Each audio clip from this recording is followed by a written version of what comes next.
estamos reunidos en esta Cámara para reconocer con orgullo y convicción un hecho que marca un antes y un después de la historia de nuestro país. La elección del Poder Judicial por el voto libre del pueblo de México. No se trata únicamente de una reforma más. Estamos frente a un cambio profundo, estructural y transformador. Por primera vez, las mexicanas y los mexicanos decidimos quiénes serán las y los nuevos jueces, magistrados y ministros. Por primera vez se escuchó la voz de quienes siempre habían sido excluidos del debate judicial. Más de 13 millones de personas salieron a votar de manera libre y consistente. Fue una jornada ejemplar, una elección histórica, una muestra del enorme compromiso democrático que vive hoy el pueblo de México. Lo expresó muy bien la presidenta de la República, la doctora Claudia Sheinbaum Pardo. Millones de mexicanas y de mexicanos votaron por las y los guardianes de la justicia. Y tiene razón, porque esta elección representa mucho más que cifras. Es la recuperación del poder judicial para el pueblo. Es la oportunidad de construir una justicia que no esté subordinada a intereses económicos o políticos, sino que esté al servicio de la verdad, la equidad y del bienestar de todas y de todos. Por primera vez en la historia de nuestro país, los pueblos originarios llegará a la Suprema Corte de Justicia de la Nación. La voz indígena, tantas veces invisibilizada, hoy tendrá presencia y dignidad en la máxima instancia de justicia de nuestro país.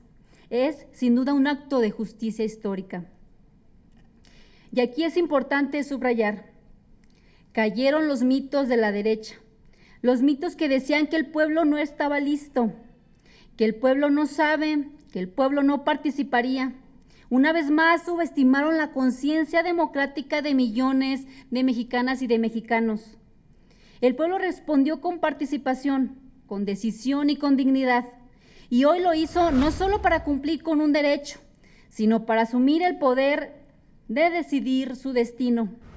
Y lo hizo para hacer énfasis en una de las grandes innovaciones que trae esta reforma: la creación del nuevo Tribunal de Disciplina Judicial, un organismo autónomo, independiente, con la facultad de revisar, investigar y sancionar malas prácticas dentro del Poder Judicial.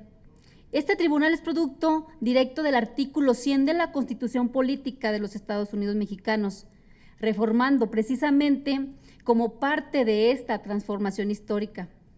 El artículo 100 establece la creación del Tribunal de Disciplina Judicial, su integración, la duración del cargo de sus miembros, la renovación de su presidencia, su funcionamiento y las sanciones que podrá imponer.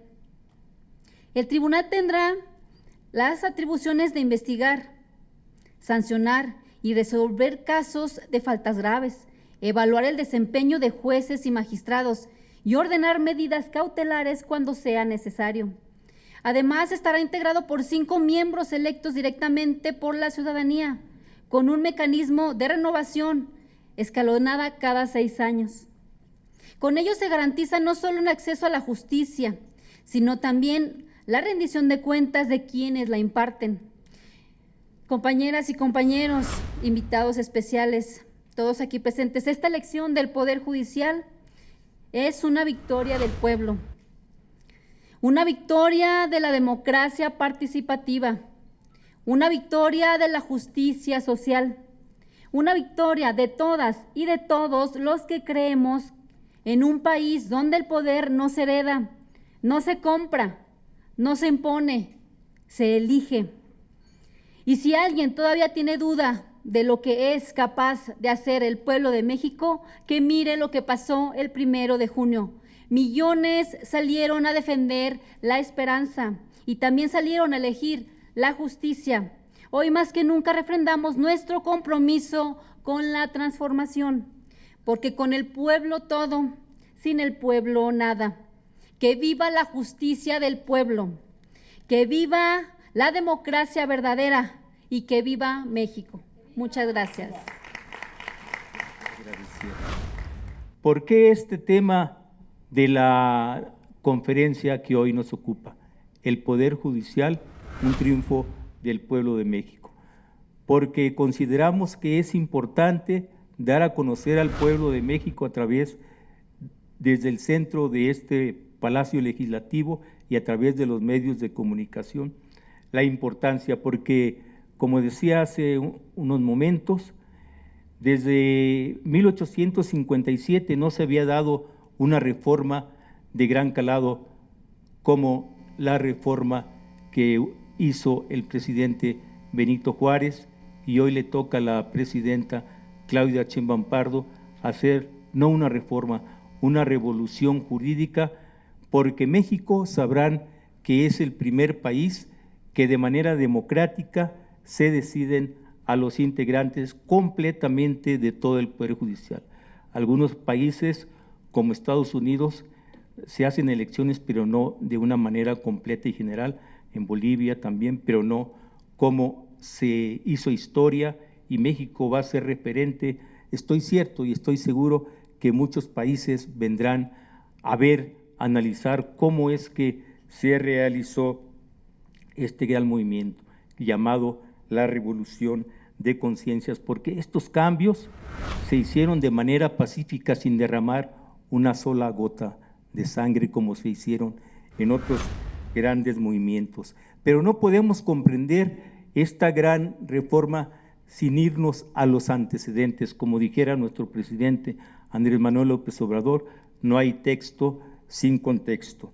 Sabemos que ha habido en la historia grandes movimientos, el primero de independencia, el segundo del que hablaba de las leyes de reforma, la Revolución Mexicana, donde murieron más de 1 millón de mexicanos y mexicanas para darnos una constitución política que en sus inicios fue una constitución de avanzada, porque se establecieron los derechos sociales y los derechos individuales más importantes de inicio de siglo. Y luego también el 1 de julio del 2018, el triunfo del presidente López Obrador, y también el pasado 2 de junio del 2024, el segundo piso de la Cuarta Transformación. Yo diría aquí, haciendo un espacio, que esta gran revolución que se hizo el 1 de junio, que se cristalizó, porque como lo vamos a ver, no, esto fue ya la conclusión de lo que sucedió desde sus inicios, que vamos a platicar. Pues bien, tenemos que desde el origen ha habido dos formas de pensamiento: el pensamiento conservador y el pensamiento liberal. Los conservadores se han encargado de entregar los recursos públicos a los privados. Ellos tenían la mentalidad de que si llueve arriba, gotea abajo, pero la verdad que al pueblo nunca le llegó nada. Ahora la política es diferente, es atender a los de abajo, porque también los de arriba alcanzan con estas políticas sociales. Por ejemplo, ahora han salido de la pobreza más de 11 millones, y también los banqueros han tenido mejores apoyos, porque con la inversión, que no gasto público, se logra que haya fluidez en la economía y haya movimientos.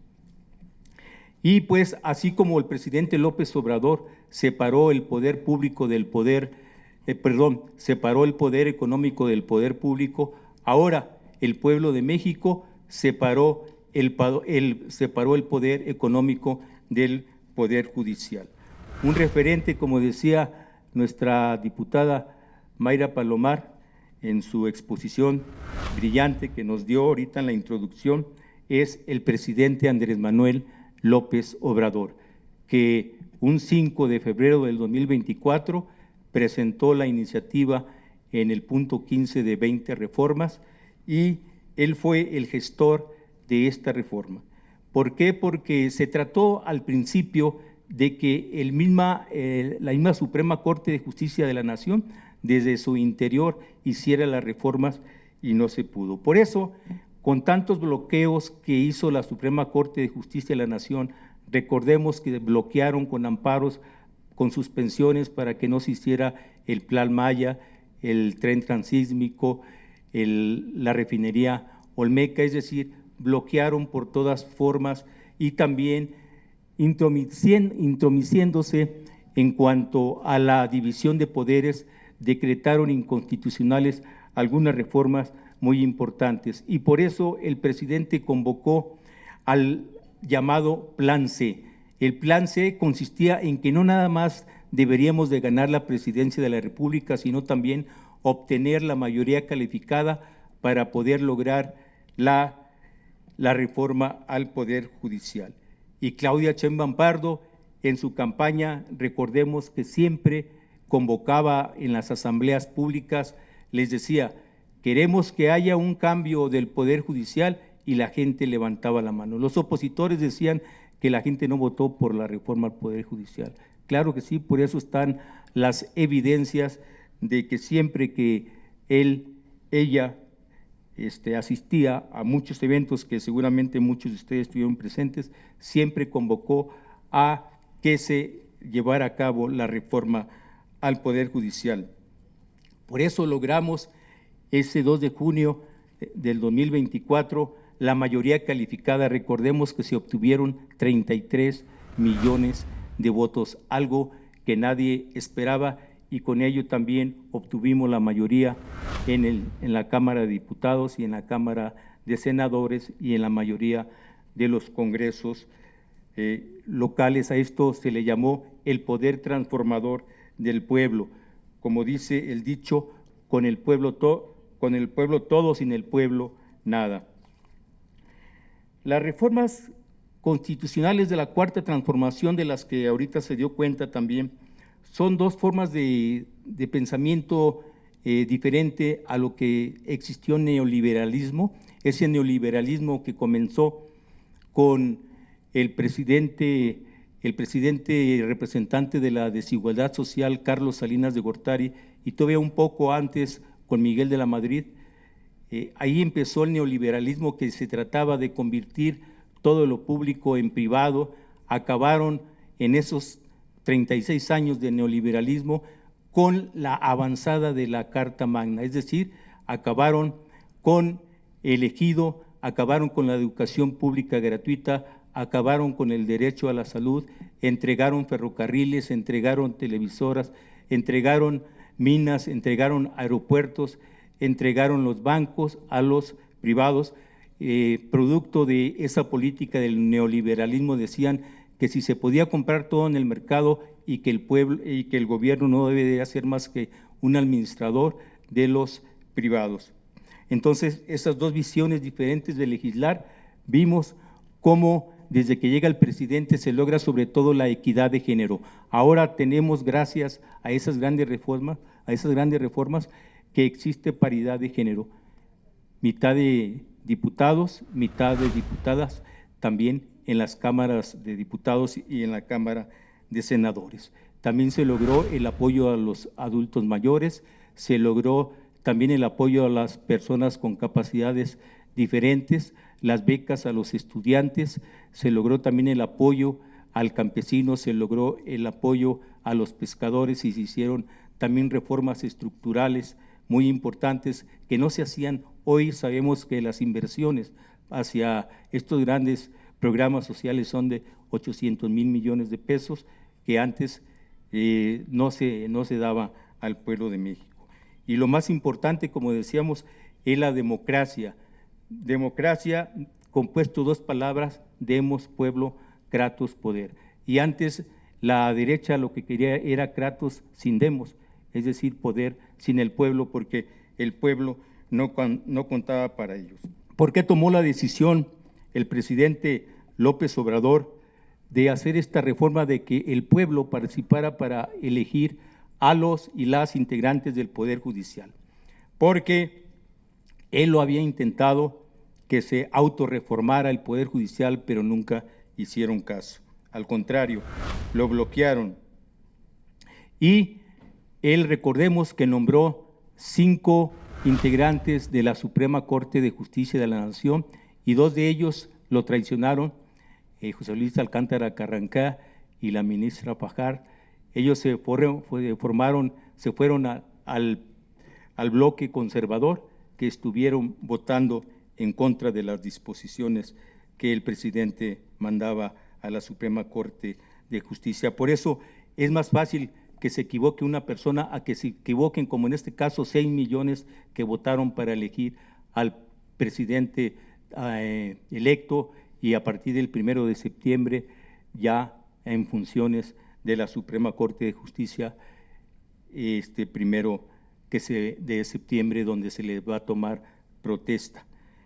La política de nuestro movimiento está respaldado en la filosofía de Ricardo Flores Magón: solo el pueblo puede salvar el pueblo, y el pueblo lo demostró el pasado 1 de junio, dándole la reforma y dándole ministros, magistrados, jueces de distrito, y también en 19 estados se votaron por los integrantes del Poder Judicial. Recordemos que por disposición solamente el 50% de los integrantes del Poder Judicial de la Federación y de los estados se llevó a cabo la votación para no generar un problema que de por sí fue un poco complejo, y por eso es que solamente se llevó a cabo el 50%.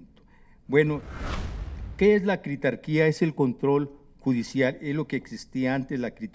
La critocracia es la dictadura judicial, porque la Suprema Corte de Justicia de la Nación, el Poder Judicial, se convirtió en un poder que estaba encima de los demás poderes, del Poder Ejecutivo y del Poder Legislativo. Por eso el presidente de la República, Andrés Manuel López Obrador, siempre decía que el Poder Judicial estaba podrido, y las encuestas así lo reflejaban, porque el pueblo sabía en la práctica, en los hechos, que nunca iba a ganar un juicio, porque los juicios los ganaba el que tenía el dinero, el que tenía el poder económico. Por eso el 65% en las encuestas decía que el Poder Judicial estaba invadido de corrupción, y por eso en las encuestas se rechazó a la Suprema Corte de Justicia de la Nación, que vivían con salarios altísimos de más de 300,000 pesos mensuales, y que ya con todas las prebendas que tenían llegaban a 800,000 pesos. Es decir, teníamos un gobierno rico dentro del Poder Judicial con un gobierno pobre. Ese Poder Judicial no se adecuó a las políticas de austeridad a las que se sometió el Poder Legislativo y el Poder Ejecutivo. La Suprema Corte de Justicia de la Nación siempre en sus resoluciones utilizaban el debido pretexto, es decir, que porque el policía, en lugar de levantar el acta que fueron a las 12:50, le pusieron que fueron a las 11:49, y por cualquier situación siempre liberaban a los delincuentes de la delincuencia organizada o de cuello blanco, siempre los a balazos. Entonces se empezó a ver que existía mucha corrupción y también nepotismo, porque hay algunos circuitos donde el 40% de los integrantes del Poder Judicial eran familiares, eran parientes. Existía tráfico de influencia. Recordemos que hubo un senador, Fernando Ceballos, ¿sí? ¿Me recuerdan el nombre? Fernández de Ceballos, sí. Este legislador litigaba como senador para beneficio de las empresas, como por ejemplo Jumex, para que le regresaran millonadas, lo cual pues había ahí un tráfico de influencias. Muchos abogados se promocionaban como que nunca perdían un juicio. Pues cómo iban a perder si tenían el control del Poder Judicial. Por eso vamos 1 de septiembre a que cambie la historia radicalmente del Poder Judicial. La narrativa que siempre tuvieron la oposición decía que la carrera judicial era lo más importante y que debía existir un poder de contrapesos como la Suprema Corte, pero en este caso no se requiere contrapesos, se requiere en la división de poderes que trabajen de manera armonizada, nada de un poder encima del otro como la filosofía de Montesquieu.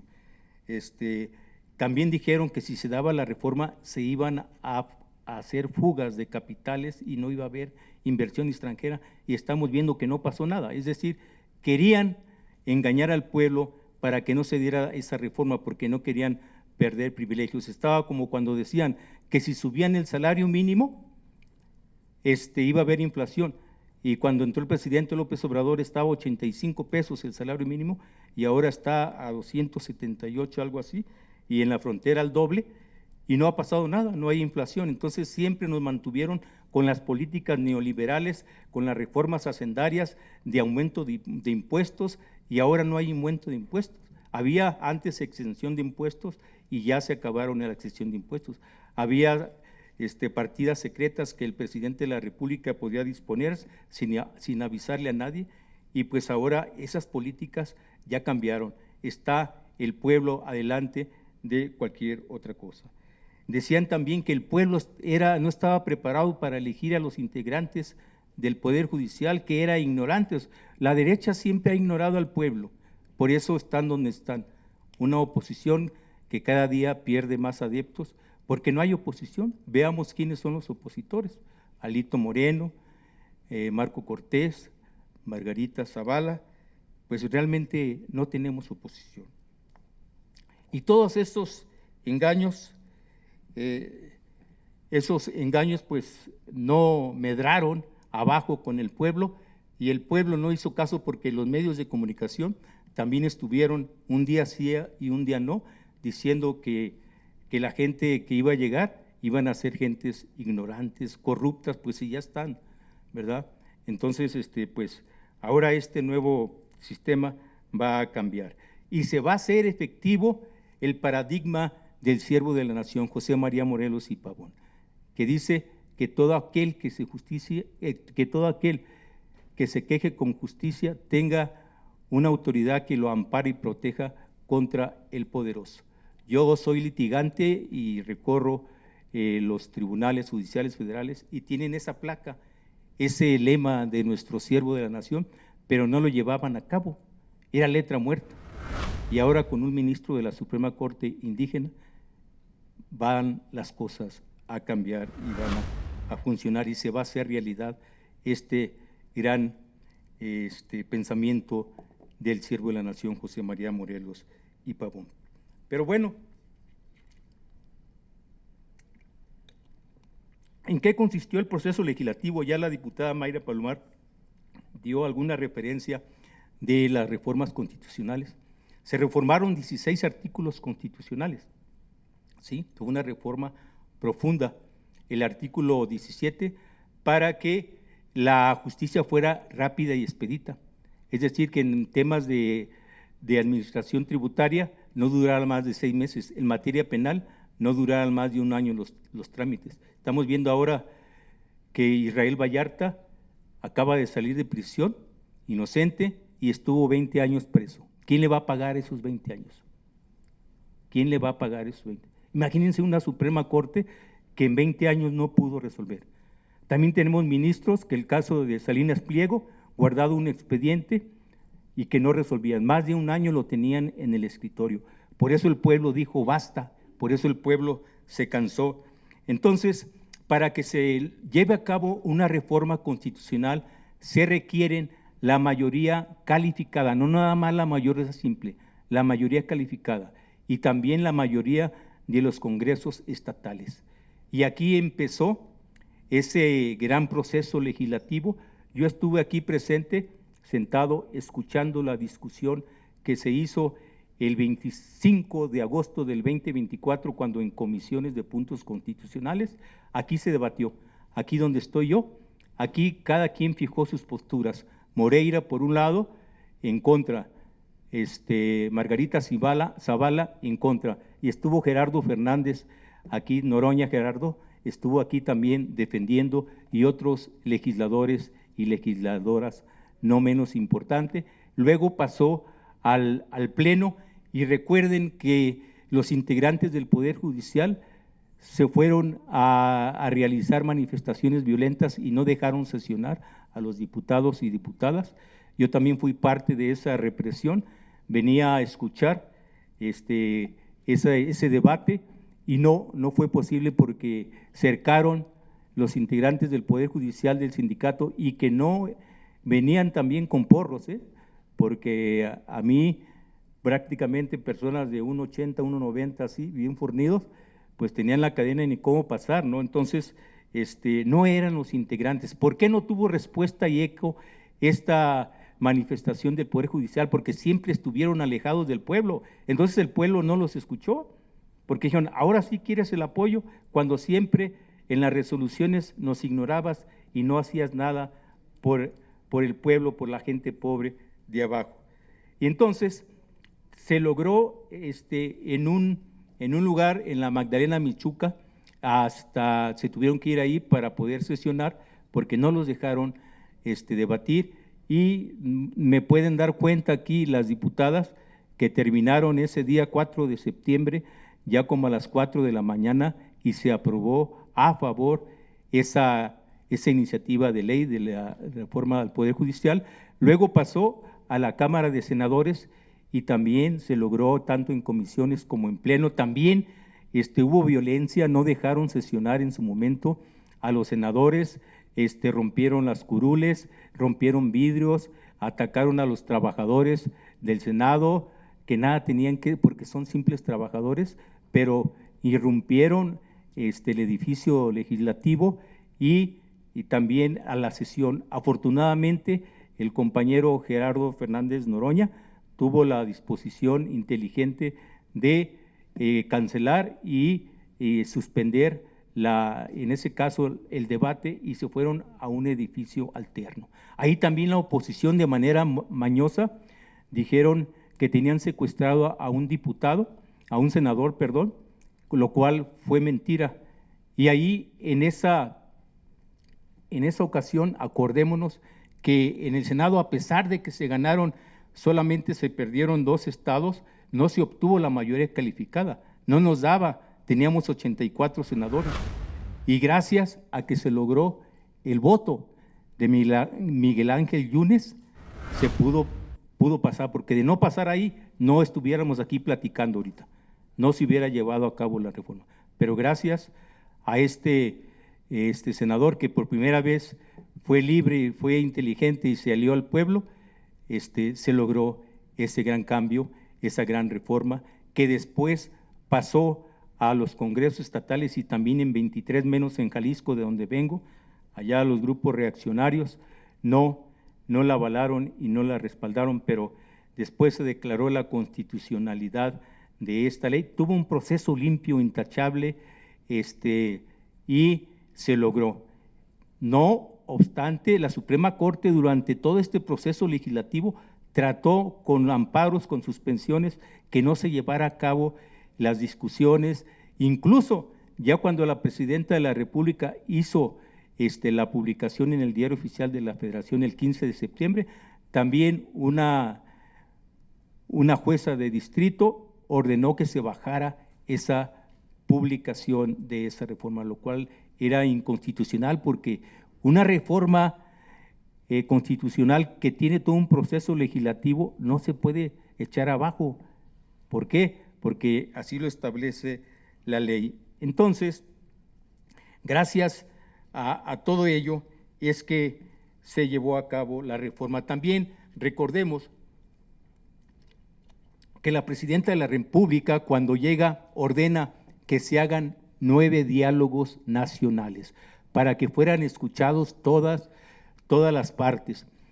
Aquí en la Cámara de Diputados, en el Salón de Protocolos, fue el primer diálogo. ¿Qué poder judicial tenemos y qué poder judicial queremos? Ahí estuvieron presentes las ministras, los ministros, los diputados, dieron sus puntos de vista. Luego el segundo diálogo estuvo en Jalisco, luego estuvo en Puebla, en Veracruz, en Saltillo, en Sinaloa, es decir, en 9 lugares, y hubo discusiones hasta de 6 horas en cada diálogo. Yo tuve la oportunidad de recorrer todos los diálogos nacionales, estuve presente en cada uno de ellos. Yo recuerdo que en Toluca, el presidente del Supremo Tribunal, Sodi, que también fue candidato a ministro de la Suprema Corte, pero que gracias a la fortuna no ganó la Suprema Corte.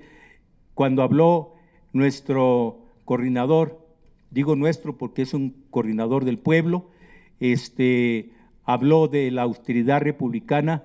Ese presidente del tribunal lo refutó y le dijo, no nos vamos a adecuar a la austeridad republicana, al contrario, queremos más recursos, queremos más jueces, queremos más todo. Y el diputado Monreal le dijo de frente a los ojos, se va a tener que adecuar a la austeridad republicana, quiera o no, y se adecuó. Luego fue candidato a ministro y creo que quedó en el último lugar este señor porque no tuvo el respaldo de la gente. Entonces, para que vean que esta gran reforma tuvo un gran debate, porque después de los 9 diálogos se hicieron 100 modificaciones a como la presentó el presidente Andrés Manuel López Obrador. No fue una ocurrencia, llevó todo un proceso legislativo de escucha a la gente y se logró esa gran reforma. Y luego llegamos a la declaración de validez. La declaración de validez también estuvimos a punto de que no se llevara a cabo, porque los consejeros del INE, 6 estuvieron a favor y 5 en contra. Es decir, con una o uno que hubiera votado a favor o en contra de la declaración de validez, no estuviéramos aquí tampoco platicando. También la ministra Norma Piña quiso echar abajo el proceso legislativo, declarar la inconstitucionalidad de la reforma después de que pasó por todo ese gran proceso. ¿Y saben qué? Les faltó un voto, porque antes eran 11 ministros, ¿verdad? Ahora van a ser 9. Entonces, les faltó un voto, porque uno de los aliados dijo, no, es que el proceso fue intachable, fue limpio, fue claro, ¿cómo voy a poder respaldar eso? Sí, y ese ministro pues pasó a la historia como una persona solvente moralmente, pero como le faltó uno, dijo la ministra, no, pues ahora la mayoría calificada de 11 van a ser 6, porque sí tenía 6. Y uno de los ministros que estaba dentro de los 6 dijo, no, pues es que esto ya es una charlotada, ya es una payasada. ¿Cómo es que la mayoría calificada de 11 iban a ser 6, las 2/3 partes? Pues ¿a dónde fue la escuela? ¿Quién le enseñó matemáticas? Xóchitl Gálvez, a lo mejor, ¿verdad? Entonces, pues la declaración de validez también estuvimos a punto de que no pasara. La Fortuna fue aliada del pueblo de México y por eso aquí estamos festejando, porque el 1 de septiembre preparémonos ya a escasos 26 días para ver ese hecho histórico donde el ministro Hugo Aguilar va a tomar protesta junto con los demás integrantes. Y también en el Tribunal de Disciplina, del cual ya habló la diputada, también vamos a tener una gran magistrada, Celia Maya, que también es una compañera de gran reputación, y todos los integrantes también son gente muy solvente. También ya la compañera diputada habló acerca de las reformas constitucionales, que no quiero pues ahondar en eso. También se formó un órgano administrativo. Ese órgano administrativo no fue a elección, eso lo van a elegir los 3 integrantes de los poderes de la Unión, ¿sí? Entonces, de manera colegiada, y pues ellos se van a encargar de todo lo que es presupuesto, de la distribución de los circuitos, de la Defensoría Pública, de comunicación social, de los recursos, pues. Entonces, ¿cuál es el respaldo y el sustento constitucional de esta reforma? El artículo 39. ¿De qué habla el artículo 39? Habla de que la soberanía nacional radica originaria y esencialmente en el pueblo, y el pueblo tiene en todo momento, en todo lugar, la decisión de cambiar su forma de gobierno. Por eso, el 2 de junio del 2018, el pueblo de México dijo basta a la corrupción del Poder Judicial y le dio la mayoría calificada, como lo solicitó el presidente López Obrador y como lo solicitó la presidenta Claudia Sheinbaum Pardo. Alguien de ustedes diría, bueno, está hablando de 2 presidentes y nada más tenemos una. Pues la propia presidenta de la República ya lo dijo, y le dice presidente, por el amor y por el cariño y la confianza que se le tiene a este gran líder, que fue el representante del gran movimiento de la Cuarta Transformación y por eso todos nosotros le llamamos como todavía el presidente histórico y el presidente ejemplar de México y de América Latina y del mundo. Sabemos también acerca de la división de poderes, ya lo comentábamos hace un momento, que ningún poder debe de estar encima del otro. Ya vamos a terminar para no aburrirlos mucho, porque también las diputadas tienen un mensaje, porque ellas son las que votaron, son las que conocen de raíz y de fondo esa gran reforma y queremos escucharlas también. La reforma al Poder Judicial tuvo bastantes obstáculos, ya lo vimos, amparos para suspenderlos, los medios de comunicación siempre mintiendo que se iba a infestar el Poder Judicial de gente del narcotráfico, como siempre han mentido, pero pues si ya lo veíamos cómo sueltan a delincuentes del cuello blanco y los sabadazos y todo eso, entonces es una mentira, una patraña que siempre los medios de comunicación, pues Salinas Pliego es un dueño de uno de los medios, imagínense nada más. Muchas suspensiones de amparo cuando no procedía contra una reforma constitucional, también hubo paro de labores, pero fíjense, yo estuve en Guadalajara en el Poder Judicial y pues yo no vi ningún paro de labores, tenían ahí todas las comodidades, tenían hasta su hamaca, tenían su casa, su ventilador, tenían alimentos y todo. Eso no es una protesta, eso simple y sencillamente es un día de campo, no son las protestas del pueblo.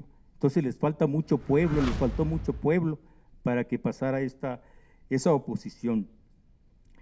Ya vimos que también utilizaron la violencia, mal ejemplo de los juzgadores que utilicen la violencia cuando son los defensores del derecho, cuando son los que deben de dar el ejemplo, y en este caso tristemente vimos cómo irrumpieron a los edificios legislativos que nos merecen todo el respeto y toda la solemnidad de la cual hablaba yo de eso.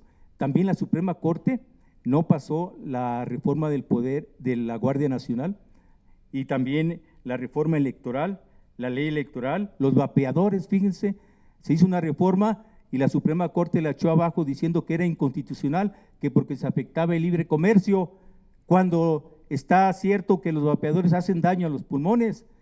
Y la Suprema Corte, pues obviamente como son grupos poderosos, les otorgó un poder, pero ahora se modificó ya que tenemos la mayoría calificada y ahora sí se hizo pues la reforma constitucional, porque antes se hizo una reforma a las leyes secundarias y ahora ya está prohibido el uso de vapeadores. También se opusieron a la distribución de los libros de texto, se otorgó un amparo, sueltan delincuentes, el caso Electra ya lo vimos que todavía no lo resuelven, ojalá que ahora que entre la nueva corte ya se dé solución a este caso. El caso que vimos de Israel Vallarta también, o sea, se fueron a la Comisión Interamericana de Derechos Humanos, se fueron hasta con el rey de España, fueron a poner su queja y nada les funcionó. Hicieron hasta todo lo posible para que no pasara y pues afortunadamente, como les dije hace rato, estuvimos a nada de que no estuviéramos festejando como lo estamos haciendo hoy, rindiéndole un tributo al pueblo y que el 1 de septiembre lo vamos a cristalizar. Ya vimos que no tenemos oposición, por eso decimos que el conservadurismo está moralmente derrotado. Decía Carlos Monsiváis que la ideología del conservadurismo es la hipocresía. Por eso nosotros, nuestro movimiento, establecemos que al margen de la ley nada y que por encima de la ley nadie. Y así como Juárez separó el clero del gobierno, así el pueblo separó al poder económico del poder judicial. Solo Hugo Aguilar Ortiz sacó más votos que el PRI en la elección pasada. Y dicen los del PRI que sacó poquitos votos. Bueno, pues sí, un solo hombre sacó más votos que el PRI, pues imagínense. Y eso que los medios de comunicación y los opositores estuvieron llamando a no votar, decían que no acudieran, que eso no iba a ser bueno. Pero a pesar de eso, 13 millones de personas salieron a votar. Se les hacen pocos. Bueno, pues antes resolvían 120 personas. ¿Quién sabía de los aquí presentes que el presidente de la Suprema Corte de Justicia de la Nación iba a ser Hugo Aguilar Ortiz? La verdad, yo no. Nadie. Fue una decisión soberana del pueblo de México y eso nos debe de tener a nosotros muy contentos, porque todos los funcionarios del Poder Judicial van a tener la arrogancia de sentirse libres y que en sus resoluciones vaya ahí el amor al pueblo, el amor a la justicia y no el amor al dinero. Eso es muy importante. ¿Quiénes van a ser los beneficiarios de esta reforma, de esta aplicación? El pueblo de México, porque ya no va a ser el dinero, sino que va a ser, ¿quién? Pues los jueces aplicados a la ley y al derecho. Estamos ciertos que falta mucho, falta la reforma al Ministerio Público, falta la reforma en las defensorías públicas, pero es un gran avance. 168 años después de la reforma del licenciado Benito Juárez, es un gran avance. Y por eso esta reforma es para beneficio de las nuevas generaciones. Un servidor, pues ya vamos de salida. Nosotros podemos decir, como dijera Violeta Parra, ya por lo poco que nos queda, gracias a la vida que nos ha dado tanto. ¿Y qué sigue? Sigue el 1 de septiembre, que formemos parte de ese gran hecho histórico, la toma de protesta, que va a estar, por cierto, la Presidenta de la República presente en la toma de protesta de los ministros de la Suprema Corte de la Justicia de la Nación. Por eso les digo, viva la Cuarta Transformación, viva México, viva el presidente Andrés Manuel López Obrador, viva la presidenta Claudia Sheinbaum Pardo. Muchas gracias. Agradezco y les doy la bienvenida a este Salón Legisladores, a todas y a todos los que nos acompañan el día de hoy. También quiero agradecerle la invitación a mi amiga, la diputada Mayra Palomar. Muchas gracias por invitarme a estos tan importantes eventos y también qué bueno y qué gusto volver a coincidir con el maestro Carlos Rodríguez. Un gusto, maestro, por volverlo a ver y a escuchar en estas tan importantes conferencias y ponencias. También saludo a mis compañeros diputados que nos acompañan el día de hoy, a la diputada Evangelina Moreno y al diputado José Luis Hernández. Muchas gracias por acompañarnos. Y bueno, felicito al maestro por esta excelente exposición que nos dejó muy claros muchos puntos y también a la diputada Mayra, que claramente nos informó sobre las actividades y responsabilidades que tienen los hoy electos. Quiero decirles que han pasado ya 2 meses de aquella jornada histórica del 1 de junio, que todas y todos recordamos, cuando el pueblo de México dio un paso más en su largo camino hacia la justicia y la democracia verdadera. Han pasado ya estos 2 meses. Ese día el pueblo no solo votó, ese día el pueblo habló fuerte y claro y nos dejó un mensaje que retumba a cada rincón del país. La justicia ya no será privilegio de unos cuantos. Ahora, la justicia será un derecho garantizado para y por el pueblo. Y eso es muy, muy importante. Por primera vez en nuestra historia, escúchenlo bien, por primera vez en nuestra historia, las y los ciudadanos participamos directamente en la elección de integrantes del Poder Judicial. Nuevamente, para que se les quede fuerte y claro para todos, por primera vez en nuestra historia, las y los ciudadanos participamos directamente en la elección para elegir a los integrantes del Poder Judicial. Una reforma profunda, valiente y necesaria que durante décadas fue frenada por quienes no querían soltar sus privilegios. Pero el pueblo, como siempre, fue más fuerte en todo esto. Gracias a este avance, hoy caminamos hacia un Poder Judicial más cercano al pueblo, más justo, más honesto, un poder que ya no se rinde ante los intereses del dinero o del poder fáctico, sino que escucha y responde a quienes más lo necesitan. Este triunfo es parte del segundo piso de la Cuarta Transformación, un proceso que iniciamos con el expresidente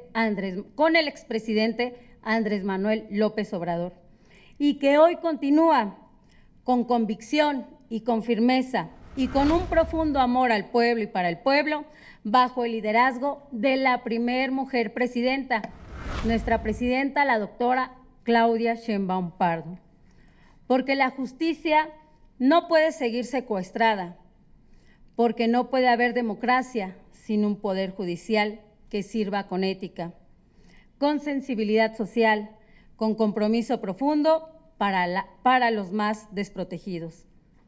A quienes aún dudan todavía, no teman al pueblo, se los decimos, no teman al pueblo. Ténganle miedo a la corrupción, a la impunidad, a los pactos en lo oscurito que vimos mucho, que tanto daño nos han hecho a nuestra nación. Y al pueblo de México le decimos una vez más desde aquí, gracias. Gracias a todos ustedes por confiar en la transformación.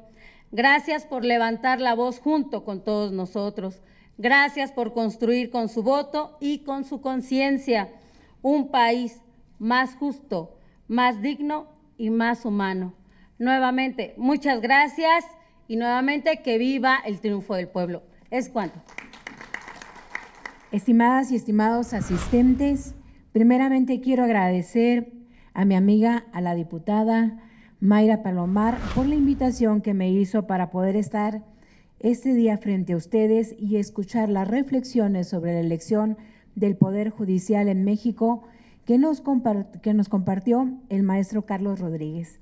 Asimismo, también a la diputada Mónica Fernández y al diputado José Luis Hernández Pérez.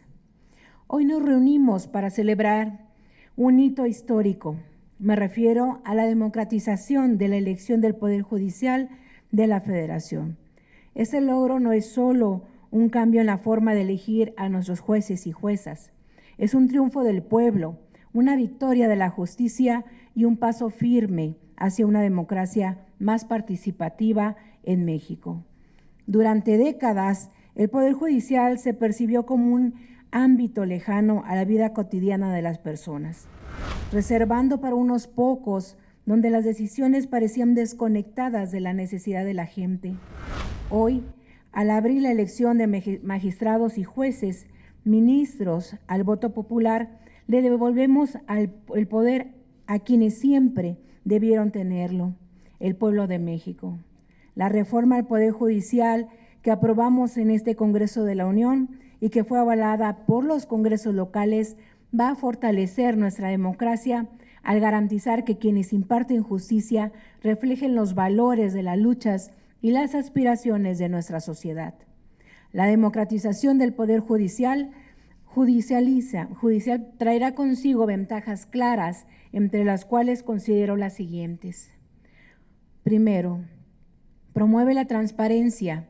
Los jueces ya no serán designados en la sombra, sino que responderán directamente a la ciudadanía, asegurando que su compromiso sea con el pueblo y no con intereses privados.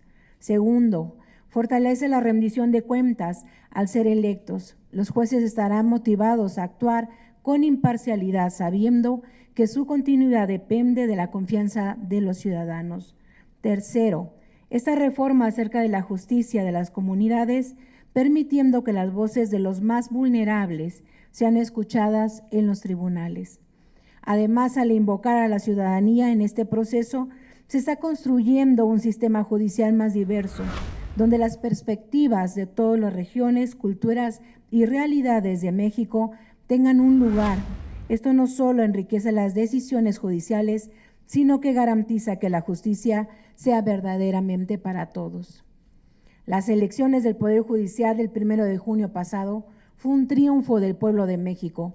Con ello democratizamos al mundo que la democracia no es idea inmutable, sino una práctica viva que evoluciona según las necesidades y las aspiraciones del pueblo. La elección del Poder Judicial es un paso hacia un país más justo, donde la voz del pueblo no solo se escuche, sino que decide. Cierro mi intervención haciendo énfasis en la necesidad de estar atentos al actuar y desenvolvimiento del nuevo Poder Judicial, Así como fue un logro histórico conseguir el derecho del pueblo para votar por los juzgadores, ahora tenemos la obligación de vigilar a dichas personas juzgadoras y denunciar si alguien se aleja del espíritu de esta, y de denunciar cualquier irregularidad que observemos. Sigamos avanzando juntos con orgullo y compromiso para que la justicia sea siempre un reflejo de nuestra voluntad colectiva. ¡Viva México! ¡Viva una justicia del pueblo! ¡Viva! Pues nada más para concluir, agradecer a todos los presentes y por supuesto a todas las trabajadoras y trabajadores de la Cámara de Diputados y a quienes hoy les tocó estar en este Salón Legisladores, y por supuesto a la mesa del Presidium, y decirles que pues la lucha sigue, que es un tema que comenzó hace décadas, que es un tema que acaba de pasar y que es un tema que no podemos de dejar. Tenemos que seguir llevando la voz al pueblo. Recordemos que el pueblo es el único que tiene el poder, un pueblo bien informado y por supuesto bien organizado para todos los temas importantes y trascendentes en la vida pública de nuestro país. Por nuestra parte es todo, estamos también siempre a sus órdenes. Muchas gracias.